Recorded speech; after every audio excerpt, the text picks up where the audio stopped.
बिस्मिल्लाहिर्रहमानिर्रहीम। अस्सलाम वालेकुम। यूट्यूब चैनल पर तारिक मतीन आपको खुश आमदीद कहता है। इस वीडियो के थंबनेल में आपने देखा, मैंने लिखा हुआ है असल थ्री इडियट्स चीन के हाथों पिट गए और भारत पर चीन की ज़बरदस्त बढ़तरी, रॉ की हार। ये मामला है क्या, चीज़ें क्या हैं? और मैं बहुत दिनों के बाद, बहुत अरसे के बाद इस मौजू पर आपसे बात कर रहा हूँ। चीन की भारत की लड़ाई और ये जो पेंगोंग झील है, यहाँ लद्दाख में एक मुसलसल कशीदगी चली आ रही है। इस कशीदगी पर जब यहाँ लड़ाई हो रही थी, फौजी मारे गए थे भारत के, यहाँ हथियारों का इस्तेमाल हुआ था, यहाँ मुज़ाकरात के अदवार हुए थे, तो मैं मुसलसल आपको अपडेट कर रहा था। जब नरेंद्र मोदी की 56 इंच की छाती इतनी रह गई थी, तो हम मुसलसल आपको बता रहे थे कि सूरत हाल है क्या। अब मैं काफ़ी दिन के बाद इस मौजू पर बात कर रहा हूँ। क्यों, ये मैं आपके सामने रख देता हूँ, और क्या डेवलपमेंट्स हुई हैं जिनकी वजह से मैं ये तमाम चीज़ें आपको बताने पर मजबूर हुआ। पहले आपके सामने रखते हैं, ये द प्रिंट की स्टोरी है। द प्रिंट भारत की एक बड़ी वेबसाइट, और द प्रिंट ने लिखा, China building bridge over Pangong Tso on its territory to counter possible Indian army operations. The bridge, which is under construction, will cut down a 180-kilometer loop from China's Khurnak to southern banks of Pangong Tso through Rudok. अब 180 kilometre का जो loop है वो cut down हो जाएगा, और जो इत्तलात आ रही हैं इस ब्रिज के बारे में, जो तकरीबन मुकम्मल हो चुका है, वो ये है कि ये तकरीबन 40-50 किलोमीटर पर रह जाएगा। 180 किलोमीटर का ये लूप, इससे चाइना को बड़ा ज़बरदस्त फ़ायदा होगा। ये स्टोरी है स्नेश एलेक्स फ्लिप की, द प्रिंट के लिए। इसके अलावा एनडीटीवी इस बारे में क्या बता रहा है, मैं ये भी आपके सामने रख दूं। एनडीटीवी ने लिखा, चाइना बिल्ड्स ब्रिज। यहां ऑलमोस्ट कंप्लीशन का एडमिशन मौजूद है कि तकरीबन मुकम्मल हो चुका है। China builds bridge across Ladakh's Pangong lake that was key flash point. यहां बड़ी झड़पें हुई, और ये जो एरिया है ये स्ट्रेटेजिक पॉइंट ऑफ व्यू से बहुत ज्यादा अहमियत का हामिल है। अब इस जगह पर चाइना ने ये बढ़तरी हासिल कर ली है। इस सिलसिले में एनडीटीवी ने जो बताया और जो चीज़ें सामने आ रही हैं वो मैं आपके सामने रखूं। ये डैमिन साइमन है, ये वॉर कॉरेस्पॉन्डेंट हैं, ये इंटरनेशनल अफेयर्स पर, टेंशन पर, कॉन्फ्लिक्ट्स पर नज़र रखने वाले सहाफ़ी हैं। इनके हवाले से मैं आपको बताऊं, इन्होंने लिखा, media reports of Pangong so alleges a new bridge is under construction connecting the north and south bank of the lake, in turn enhancing road connectivity for China's troops in the area. अब ये जो image है, इस image में bridge नजर आ रहा है। ये ब्रिज ऑलमोस्ट कंप्लीट हो चुका है, और इस पर उन्होंने जवाब दिया था स्नेश एलेक्स फिलिप को। उन्होंने लिखा, China was stung by Indian army operations on the intervening night of 29th and 30th August 2020, and it is now building bridge over Pangong Tso on its territory to counter possible Indian army operations in future. ये इन लोगों का दावा है।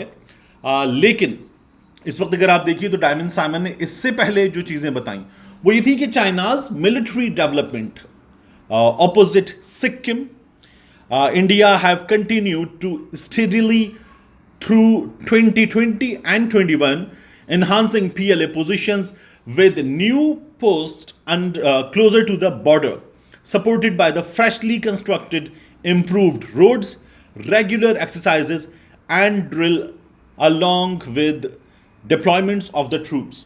China यहाँ मुसलसल अपने फौजी दस्तों की जो तैनाती है वो बढ़ा रहा है। चाइना ने यहाँ सड़कें बनाई हैं, जो सड़कें बुरे हाल में थी उनको इम्प्रूव किया है, यहाँ ब्रिज बनाया है, और ये सब कुछ क्यों हो रहा है, अगर आपको इसका जायजा लेना है तो आपको नजर ही आएगा कि इस एरिया में मुसलसल एक कशीदगी थी। चीन कहता है कि जो इस एरिया में, पेंगोंग झील में, लद्दाख में, इंडिया जिस टेरिटरी को अपना कह रहा है ये हमारी टेरिटरी है। लाइन ऑफ एक्चुअल कंट्रोल पर चीन का दावा एक बहुत बड़े एरिया पर है, और चीन कहता है कि हम अपनी टेरिटरी में थे जब भारतीय सिपाही वहां पर आए थे। वो झड़प जिसमें 20 भारतीय फौजी जो हैं वो मारे गए थे। अब इस बारे में ताज़ा तरीन सूरत हाल जो है वो मैंने आपके सामने रखी।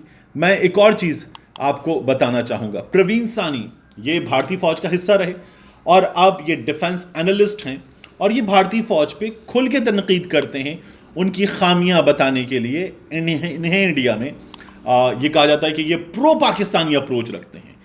इन्होंने क्या कहा? प्रवीण सानी ने बताया, new year resolution of most strategic and defence analyst is that India should stand up to Chinese bullying, कि चाइना हमें बुली कर रहा है, डरा रहा है, धमका रहा है। Chinese military power is real and awesome. अब ये भारत का एक साबिक फौजी कह रहा है कि चाइना की जो फौजी ताकत है वो हकीकी है, जबरदस्त है। दे आर नॉट बुलिंग, वो डरा धमका नहीं रहे, बट मीन बिजनेस, लेकिन वो सही काम कर रहे हैं।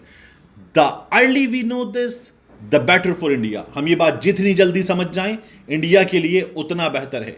प्रवीण सानी को इन तमाम चीजों पर यह कहा जाता है कि ये प्रो पाकिस्तान है, ये पाकिस्तान के हक में बात करता है और ये जो है ये इंडिया के लिए बात नहीं करते। ये सब कुछ हो क्यों रहा है? 2010 में वेन जियाबाओ ये गए थे भारत, वहाँ के दौरे पर, और उस मौके पर उन्होंने भारत में एक बात बड़े क्लियर वर्ड्स में बताई थी। उनका ये कहना था कि ये जो इलाके जिन्हें इंडिया अपना कह रहा है ये हमारे हैं। और साथ ही उन्होंने कहा कि अरुणाचल प्रदेश, जिससे आप कहते हैं कि ये भारत का है, हमने ये कभी नहीं माना कि ये भारत का है, ये चीन का हिस्सा है और ये हम वापस लेंगे। ये वेन जियाबाओ ने नई दिल्ली के दौरे के मौके पर खड़े होकर मनमोहन सिंह के साथ भारत के लोगों के सामने बराह रास्त बताया था कि ये हमारा एरिया है, हम ये एरिया वापस लेंगे, ये आपका इलाका नहीं है। और इस सिलसिले में भी जो झड़पें हुई, जो डेवलपमेंट्स हुई, वो क्लियरली बताती हैं कि सूरत हाल है क्या। इस वक्त प्रवीण सानी का जवाब मैंने आपके सामने रख दिया। डैमिन साइमन इस बारे में जो कुछ बता रहे हैं वो आपके सामने है। और इन हालात में नरेंद्र मोदी पहले भी नहीं माने थे, अब भी नहीं मानते। ये 3 इडियट्स जिनमें नरेंद्र मोदी शामिल हैं, राजनाथ सिंह शामिल हैं और इनके साथ अजीत डोवल शामिल हैं, भारत के NSA, ये मुसलसल कहते हैं किस तरह की बातें कि चाइना हमारी 1 इंच ज़मीन नहीं ले सकता, जब आपकी ज़मीन कई किलोमीटर ले चुका।